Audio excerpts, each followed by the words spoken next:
Hello தமிழா, இது உங்கள் அபிமான சம்ஷுதீன் மீடியா வழங்கும் என்னதான் நடக்குது அங்க நிகழ்ச்சி. நான் உங்கள் அன்பு தோழன் விஜி முகமது சம்ஷுதீன். ஒரே முகவரியை கொண்டிருக்கும் 10,000 பேர் ஒரு தொகுதியில் மட்டும் 1,00,000 போலி பெயர்கள் என வாக்காளர்கள் பட்டியலில் பாஜகவுக்கு ஆதரவாக இன்னைக்கு ராகுல் காந்தி அவர்கள் ரொம்ப அற்புதமா போலி வாக்காளர்களினுடைய முகத்திரையை கிழிச்சு எடுத்திருக்காரு. என்ன ஆச்சரியம் அப்படின்னா, மகாதேவபுராவில் மட்டும் சுமார் 1,00,000 போலி வாக்காளர்கள் சேர்க்கப்பட்டுள்ளதாக கூறி அதற்கான தரவுகளை வெளியிட்டார். ஒரு தொகுதிக்கு 2,00,000 ஓட்டு இன்க்ரீஸ் ஆயிருக்குதுங்க. தேர்தல் ஆணையம் பண்ணிருக்கு. சொல்லுங்க எப்படின்ட்டு. ஒரு குறிப்பிட்ட முகவரியில் மட்டும் 10,000 வாக்காளர்கள் பதிவு செய்யப்பட்டுள்ளனர். மதுபான ஆலை முகவரியில் மட்டும் 40 வாக்காளர்கள் இப்ப எடுங்க சேர்த்துருக்காங்க. எவ்வளவு 4,65,00,000 சேர்த்து நம்மள மொட்டை அடிச்சிருக்காங்க. அப்புறம் நம்மளுக்கு தேவை ஒரு 10க்கு 10 அடங்காத ஒரு ரூமை சேர்ந்த ஒரு குடும்பத்துல கிட்டத்தட்ட 80 வாக்காளர்களை கண்டுபிடிச்சிருக்காங்க. எப்படிங்கிறதே ரொம்ப யூகிக்க முடியாத அளவுக்கு திருட்டா நடந்திருக்கு. இதனுடைய பின்னணி என்ன? உத்தரப்பிரதேச மாநிலத்தின் ஃபதேபூர் மாவட்டத்தில் சதர் தாலுகாவின் அபுநகர் பகுதியில் அமைந்துள்ள முஸ்லிம் கல்லறை. இந்த பிரச்சனையை மூடி மறைப்பதற்காக என்னன்னு தெரியல, இன்னைக்கு உத்தரப்பிரதேசத்துல மேலும் ஒரு பள்ளிவாசல் மேல கள்ள தூக்கி எரிஞ்சு இது சிவன் கோயில்னு சொல்லி உரிமை கொண்டாட போயிருக்காங்க காவி கொடியோட. பஜ்ரங் தளம் மற்றும் விஸ்வ இந்து பரிஷத் உள்ளிட்ட குழுக்கள் தாக்குதல் நடத்திய சம்பவம் மத நல்லிணக்கத்திற்கு. இவங்களுக்கு வேற வேலை வெட்டியே கிடையாது. எப்பவுமே இவங்க கிட்ட அடியாட்கள் மாதிரி ஒரு 7-8 பேர் அவைலபிளா இருக்காங்க. இதை வைத்துதான் பிஜேபி இத்தனை வருடங்கள் ஆட்சி அமைச்சுக்கிட்டு வருதா? இதற்கு பின்னணியில இந்திய தேர்தல் ஆணையம் இருந்து மோடி அவர்களுக்கு ஹெல்ப் பண்ணுதா? இது எல்லாத்தையும் இன்னைக்கு நம்ம வீடியோல பார்க்க போறோம். வாங்க வீடியோக்குள்ள போகலாம். நம்ம சேனலை சப்ஸ்கிரைப் பண்ணாம பார்த்துட்டு இருக்கீங்கன்னா தயவு செஞ்சு சப்ஸ்கிரைப் பண்ணிடுங்க. குறிப்பா பெல் ஐக்கான பிரஸ் பண்ணுங்க. அப்பனா தான் நாங்க போற எல்லா வீடியோ உங்களுக்கு முன்னக்கூட்டியே தெரிய வரும். பிஜேபி ஆர்எஸ்எஸ் இன்னைக்கு எல்லாருக்குமே சின்ன குழந்தைகள் கூட தெரியக்கூடிய ஒரு பரிச்சயமான ஒரு கட்சியினுடைய பெயர். கட்சிக்கு அப்பாற்பட்டு ஒரு ஆளுமையை ரசிக்கக்கூடியதா இருக்கும். அந்த மாதிரி திரு நரேந்திர தாமோதர மோடி அவர்கள் நம் நாட்டினுடைய பாரத பிரதமரை பல நேரங்களில் நான் உண்மையிலேயே ரசிச்சிருக்கேன். அவருடைய வளர்ச்சியை பார்த்து வியந்திருக்கேன். யாரும் சொல்லுவாங்க, ஒன்னுத்துக்கு உதவாத நாடு, இத்தனை லட்சம் மக்கள் தொகையை கொண்ட ஒரு நாடு, வாண்டடா போகும்போது அவங்க நாட்டில் உள்ள உயரிய விருதை கொடுத்துதான் ஆகணும், அப்படி வாண்டடா போய் விருதை வாங்கிட்டு வராரு. எப்பவாவது யாராச்சும் பிக்னிக் போவாங்க, இவர் எப்பமாச்சும் ஒருத்தருக்கு தான் இந்தியாவுக்கு வராங்க. இவையெல்லாம் நான் வளரும் காலகட்டத்தில் கேள்விப்பட்டது. பள்ளி கல்லூரி அந்த மாதிரி நேரத்தில் நான் பார்த்தது கேட்டது. பட் இப்போ எனக்கு என்ன தோணுச்சு அப்படின்னா, இந்த வாக்காளர் பட்டியலை விடும் பொழுது எனக்கு மிகவும் ஒரு கோபத்தையும் ஒரு டென்ஷனையும் ஏற்படுத்தி கொடுத்தது. எப்படின்னா, மோடி திருட்டுத்தனமாக பிரதமராக இருக்கிறாருன்னு சொல்றாரு. ஆமா, அவர் இதெல்லாம் சொல்லிட்டு தான் சொல்றாரு. பீர் தயாரிக்கின்ற ஃபேக்டரி, அந்த பீர் தயாரிக்கிற ஃபேக்டரியில 68 ஓட்டர் இருக்கிறாங்க. ஒருத்தவங்க ஓட்டு போட போறாங்க, அவங்களோட வீடியோ கொடுத்தா அவங்களுடைய பிரைவசி பாதிக்கப்பட்டுரும். அதனால கொடுக்க கூடாது. கண்ண மூடி ஒரு அட்ரஸ் ஒன்ன போட்டு அதுல 80 பேர் 100 பேர். ஏன்னா இந்த மாதிரி மோசடி பண்றவங்க அதை ப்ராப்பரா பண்றதுக்கு ஒரு டைம் இருக்கணும். நீங்க சொல்றதே நாங்க மோசடி பண்ணுவோம், ஃப்ராட் பண்ணுவோம், உங்களால ப்ரூவ் பண்ண முடியாது. அப்படி ஜனநாயகத்துக்கு பெப்பே உங்க அப்பனுக்கு பெப்பேங்கிற மாதிரி இவங்க பண்றத அந்த மோசடி. இவிஎம் மிஷின்ல மால் பிராக்டிஸ் பண்ண முடியாது அப்படின்னு உலகத்தை நம்ப வச்சிருக்கிறோம். அப்போ சொன்னாங்க, மேபி கெஜ்ரிவால் நினைக்கிறேன் ஸ்டார்ட் பண்ணது. கெஜ்ரிவால் சொன்னாரு, அவங்க மிஷின் ஓட்டர் மிஷின்ல சில குளறுபடிகள் செய்கிறாங்க, அவங்க ஃப்ராட் பண்றாங்க, ஃபேக் பண்றாங்க. இப்படி அன்னைக்கு நாடாளுமன்றத்தில் இதை பத்தி எல்லாம் பேசப்பட்டதாக எனக்கு ஒரு நியூஸ் வந்தது. இப்பொழுது நடந்துகிட்டு இருக்கிற பல பிரச்சனைகள், மதவாதியான பிரச்சனைகள், ஜாதிவாரியான பிரச்சனைகள், இன்னைக்கு சமூகத்துல நடந்துட்டு வர அட்டூழியங்கள், இதையெல்லாம் வைத்து பார்க்கும்போது எல்லாரும் பிஜேபியை வக்கரமாக திட்டுவது உண்டு. ஆனா நான் சொல்லுவேன், எல்லா கட்சியிலுமே வக்கரமானவர்கள் இருக்கத்தான் செய்கிறார்கள். அதற்கு பிஜேபி விதிவிலக்கு இல்லை அப்படின்னு சொல்லுவோம். பாலியல் சம்பந்தப்பட்ட குற்றங்களில் பிஜேபியை சார்ந்த உறுப்பினர்கள் அதிக பேர் இருக்காங்க, பிஜேபி கட்சிக்காரங்க தான் அதிக பேர் இருக்காங்க. அப்படியெல்லாம் சொல்லும்போது எந்த கட்சியில தான் தவறானவர்கள் இல்லை அப்படிங்கிற ஒரு எண்ணம் தான் எனக்கு உண்டே தவிர பிஜேபியை பற்றிய ஒரு காழ்ப்புணர்ச்சிங்கிறது எனக்கு இருந்ததே இல்லை. எனக்கு மிகவும் வருத்தமான ஒரு செய்தி என்னவென்றால், ராகுல் அவர்கள் வெளியிட்ட இந்த வாக்காளர் பட்டியல் தான் எனக்கு ஒரு மாபெரும் ஒரு தாக்கத்தையும் ஒரு அழுத்தத்தையும் ஏற்படுத்தியது. ஒவ்வொரு தொகுதிக்கும் கிட்டத்தட்ட ஆயிரக்கணக்கான போலி வாக்காளர்களை பார்த்திருக்க முடியுது. கள்ள வாக்காளர்களே இவ்வளவு பேர் இருக்காங்கன்னா அப்ப கள்ள ஓட்டு எவ்வளவு இருந்திருக்கும்? நம்மள இருக்கக்கூடிய பலருடைய தவறு என்னவென்று தெரியுமா? இப்ப இந்த வாக்காளர் பட்டியல் வெளியிட்டு இருக்காங்க இல்லையா, இதனுடைய பின்னணி என்னவென்று தெரியுமா? இவ்வளோ இப்ப உங்க தொகுதியில 1,00,000 வாக்காளர்கள், ஒரு எக்ஸாம்பிளுக்கு சொல்றேன். ஆனா 1,10,000 பேர் ஒரு 10,000 பேர் அதிகப்படுத்துறதா நினைச்சுக்கோங்க. எல்லாரும் வாக்கு செலுத்த வரவே மாட்டாங்க. கிட்டத்தட்ட 50% கீழே வாக்கு செலுத்த வரமாட்டாங்க சார். வாக்கு செலுத்த வர மாட்டாங்க. சோ வாக்கு செலுத்த வராத பட்சத்துல என்ன ஆகும் தெரியுமா? அந்த 50% வாக்கை கள்ள ஓட்டை கொண்டு நிரப்பிட முடியும். ஏன்னா இப்ப வாக்குச்சாவடியில எவ்வளவு வாக்கு பதிவாயிருக்குன்னு எல்லாருக்குமே தெரியும், சொல்லப்படுது. சோ அப்போ சொல்லிடுவாங்க, இவ்வளவு வாக்கு பதிவாகல, அப்ப எந்தெல்லாம் பதிவாகல அப்படிங்கறதெல்லாம் அந்த நேரத்துல கடன்னு எடுத்து கடன்னு ஒரு கள்ள ஓட்டை அடிச்சு விடு. இல்லை என்றால் இவங்க ரெக்கார்டு பண்ணி வச்சிருக்கக்கூடிய ஒரு மிஷினை அனுப்பி விட்டா வேணாம் கிடக்கு. இல்லைன்னா இவங்க கொண்டு போய் வைக்கிற இடத்துல யாரும் பார்க்காத நொடியில ஒரு 7-8 பெட்டியை மாத்தினாலோ இல்ல மொத்த பெட்டியை கூட மாத்துறதுக்கு வாய்ப்பு இருக்கு இல்லையா? மதுரையில எனக்கு தெரிஞ்ச சோபனாக்கான ஒருத்தங்க, அவங்க அரசியல தனிச்சு நின்னாங்க. இப்போ அவங்க வேற கட்சியோட இணைஞ்சிட்டாங்க. பட் அப்ப தனிச்சு நின்னாங்க. அவங்களும் அவங்களுடைய ஹஸ்பண்டும் 2 பேருமே நின்னாங்க வேற தொகுதியில். ஸோ நான் பிரச்சாரத்திற்காக ஹெல்ப் பண்ண போயிருந்தேன். இந்த அனௌன்ஸ்மெண்ட் ஒன்று போகும் இல்லையா வண்டியில, அதெல்லாம் நான் தான் ரெக்கார்டு கொடுத்தேன். ஸோ அந்த அளவுக்கு இறங்கி வேலை பார்த்து கொடுத்த ஒரு வார பேச்சுக்கு எனக்கு இப்பொழுதும் நல்ல ஞாபகம் இருக்கு. அவங்களும் ரொம்ப ஆழமா இறங்கி வேலை பார்த்தாங்க. அவங்க என்கிட்ட ஒரு விஷயம் ஒன்று சொன்னாங்க. அவங்க ஓட்டு போட்ட வாக்குச்சாவடியுடைய பெட்டியை எண்ணும் போது நான் கூட ஓட்டு போட்டிருக்கேன், என் புருஷன் ஓட்டு போட்டிருக்காரு, எங்க ஃபேமிலிஸ் ஓட்டு போட்டிருக்கு, எங்களுக்கு தெரிஞ்ச ஃப்ரெண்ட் சர்க்கிள் ஓட்டு போட்டிருக்காங்க, ஆனா யாருடைய வாக்குமே இல்ல, ஜீரோன்னு காட்டுது, அட்லீஸ்ட் நான் போட்ட ஓட்டையாவது அவங்க காட்டணும் இல்லையா அப்படிங்கிற மாதிரிலாம் சொன்னாங்க. இது எந்த அளவிற்கு உண்மை அப்படிங்கிறது எனக்கு தெரியல. அன்னைக்கு பொழுதுல வந்துட்டு இந்த வார்த்தை அவங்க சொன்னது எனக்குள்ள எப்படி வந்துச்சுன்னா, அப்போ இந்த ஓட்டெல்லாம் பெட்டியை தூக்குறாங்க, அது உண்மைதான் போல இருக்கு அப்படின்னு எனக்கு நினைக்க தோணுச்சு. இப்போ கூட எனக்கு அதுல பல சந்தேகங்கள் இருக்கு. பட் அவங்க அன்னைக்கு சொன்னதை நான் இந்த இடத்துல தெரியப்படுத்துறேன். தோல்வி அடைஞ்சதுனால பல பொய்கள் கூட எடுத்து போடலாம். நான் எப்பொழுதுமே சின்ன வயசுல கூட பாத்தீங்கன்னா பேரலரா தான் யோசிப்பேன். இப்போ ஒருத்தங்க இருக்காங்கன்னா அவங்க தப்பு பண்ணிட்டாங்கிறதுக்காக அவங்களை திட்ட விட அவங்க அந்த நேரத்துல எந்த சூழ்நிலையில இருந்தாங்க இதெல்லாம் நான் நினைச்சு பார்ப்பேன். ஸோ அப்படி பார்க்கும்போது எனக்கு வந்துட்டு மேபி அதனால கூட அவங்க அப்படி பேசியிருக்கலாம் அப்படின்னு கூட எனக்கு தோணி இருக்கலாம். சரியா, ஓகே ஃபைன். இப்படி பார்க்கும்போது இன்னைக்கு நரேந்திர மோடி அவர்கள் எதிர்கொண்ட அந்த தேர்தலுங்கிறது போலியான ஒரு தேர்தல். அன்று வாக்கு சாவடியில வாக்கு செலுத்திய பல வாக்காளர்கள் வந்துட்டு போலியானவர்கள், இது கள்ள ஓட்டு, இது மாதிரியான கள்ள அட்ரஸ் வச்சிருக்காங்க. எடுத்துக்காட்டுக்கு சொல்ல போனா ஒரு மது ஆலையினுடைய அட்ரஸை வச்சுக்கிட்டு 40 பேர்கிட்ட வந்துட்டு ஓட்டு போட்டுட்டு போயிருக்காங்க. ஒரு சின்ன வீட்டுல இருந்து வந்து 80 பேர் ஓட்டு போட்டுட்டு போயிருக்காங்க. ஒரே பேர்ல பல பேர் வந்திருக்காங்க.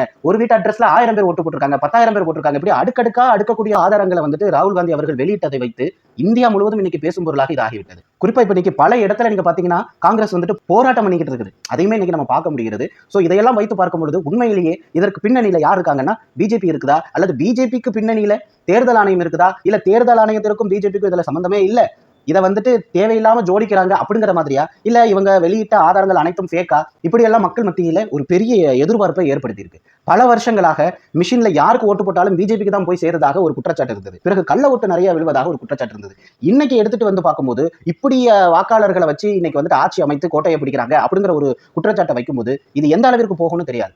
ஆனா எனக்கு பிஜேபி மீது நம்பிக்கை இல்லாமல் போனதற்கு ஒரு காரணம் என்ன அப்படின்னா, யாராவது அவங்களுக்கு ஆப்போசிட்டா நிற்கக்கூடிய கட்சியில ஓவரா பேசிட்டாங்கன்னா அவங்க வீட்டுக்கு ஈட்டி ஊட்டி காட்டி எல்லா ரைடும் வந்துடும். ஆனா இன்னைக்கு பிஜேபியினுடைய கட்சியில இருக்கக்கூடிய பல பண முதலைகளுடைய வீட்டுக்கு இந்த மாதிரியான ரைடுகள் எதுவுமே போனதில்லை. நீங்க பேரலரா தானே இருக்கணும். உண்மையிலேயே கருப்பு பணத்தை ஒழிக்கணும், நாட்டுக்கு நீங்க வந்துட்டு நல்லது செய்யணும் அப்படின்னா உங்க கட்சிக்காரர்களுக்கும் நீங்க இதுவரைக்கும் ஒருத்தருக்காவது நீங்க வந்துட்டு ஈட்டி ரைடு எல்லாம் விட்டுருக்கணும் இல்லையா? அப்போ எல்லாமே உங்களை எதிர்த்து நின்று ஆட்சியை பிடிச்சா இல்லதான் ஆட்சியை பிடிக்க நினைக்கிற அவங்களுடைய வீட்டுக்கு மட்டும்தான் நீங்க வந்துட்டு இந்த மாதிரி ரைடெல்லாம் விடுவீங்க அப்படிங்கிற பட்சத்துல மக்கள் மத்தியில பிஜேபிக்கு ஒரு பதற்றத்தையும் ஒரு பயத்தையும் ஏற்படுத்துதா இல்லையா? இதுதான் எனக்கு பிஜேபியை வந்துட்டு பார்த்த உடனே நம்பகத்தன்மை இல்லாத மாதிரி போயிடுது. ஸோ ஓகே, அந்த மாதிரி போகுது. ஸோ என்னை பொறுத்தவரை இந்த விஷயத்துல வந்துட்டு கண்டிப்பாக பிஜேபி சம்பந்தப்பட்டிருக்கு என்றால் கண்டிப்பா சொல்றேன், உடனடியாக இன்னொரு எலெக்ஷன் வர வேண்டும், ரீஎலெக்ஷன் வரணும்.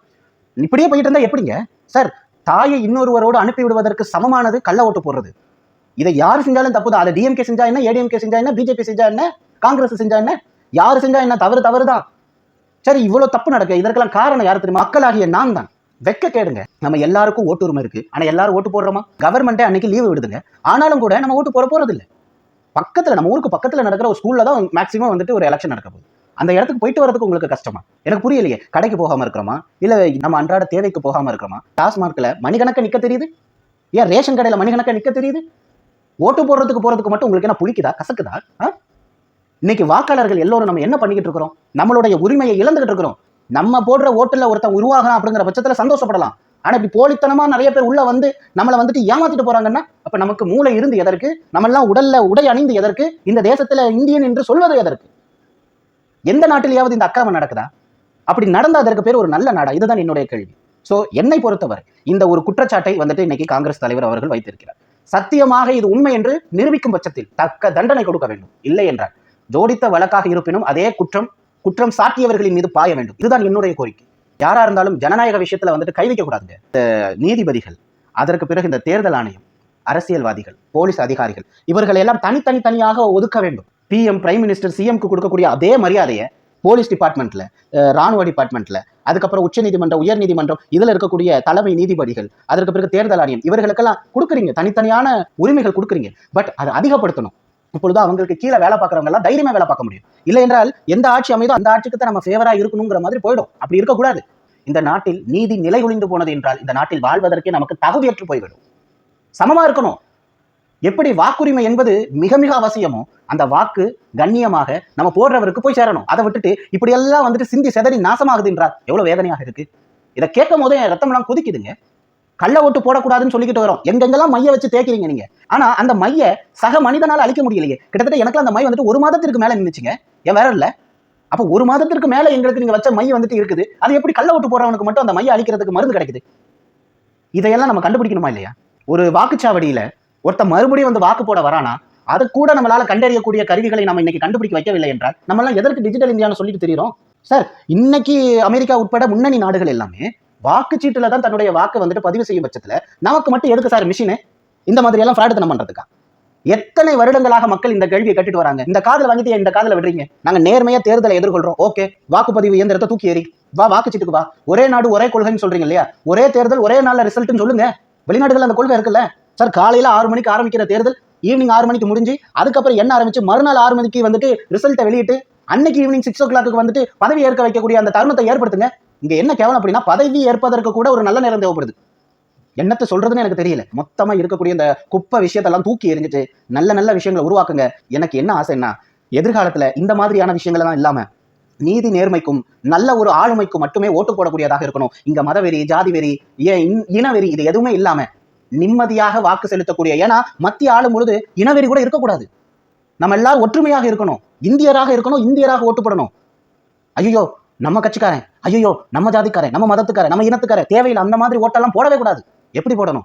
இவன் நல்லவன், இவனுக்கு போட்டா நம்ம நாடு நல்லா இருக்கும், அப்படி நம்ம ஓட்டு போடணும். இந்த மாதிரியான விஷயங்கள்லாம் வருது அப்படின்னா மக்கள் வந்துட்டு நிச்சயமாக வந்துட்டு இந்த விஷயத்தை கருத்துல கொண்டு செயல்படணும். நீங்க பிஜேபி கட்சிக்காரராகவே இருந்துட்டு போங்க, காங்கிரஸ் கட்சிக்காரராகவே இருந்துட்டு போங்க, நீதி நேர்மைக்கு கட்டுப்பட வேண்டும். அப்படின்னா நம்ம இந்த நாட்டுல மனிதனாக பிறந்ததற்கே ஒரு அர்த்தம் அப்படிங்கிற மாதிரி நான் சொல்லுவேன். எனக்கு ரொம்ப வேதனையா இருக்கு கண்டிப்பாக. ஏன்னா தேர்தல் ஆணையத்தை வந்துட்டு நான் என்னத்த சொல்றதுன்னு எனக்கு தெரியல. ஏன்னா தேர்தல் ஆணையம் இன்னைக்கு எல்லாம் பேப்பரா கையில தேர்தல் ஆணையம் கொடுக்குது.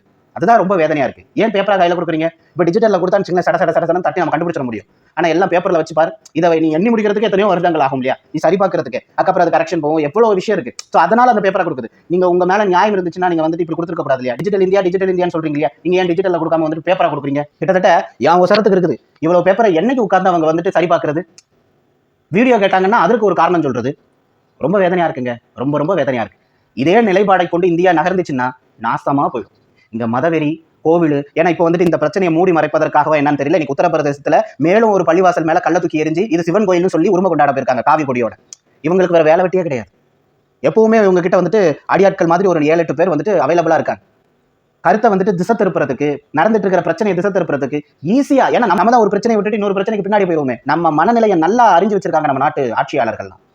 யாரும் இதற்கு விதிவிலக்கல்ல. ஆனா பிஜேபி இந்த தவறை செய்திருக்கு அப்படின்னா கண்டிப்பாக வந்துட்டு அதற்கான தண்டனையாக ஆட்சியை கலைக்க வேண்டும். மீண்டும் அவர்கள் அந்த சின்னத்திலே நிற்க கூடாது. இதை நிச்சயமாக இந்திய தேர்தல் ஆணையம் செய்ய வேண்டும் என்கின்ற என்னுடைய வேண்டுகோளோடு இன்னைக்கு நான் வீடியோவை முடிச்சுக்கிறேன். அதுவரை தற்பொழுது தற்காலிகமாக உங்களிடமிருந்து விடைபெற்றுக் கொள்கிறேன். நன்றி, வணக்கம்.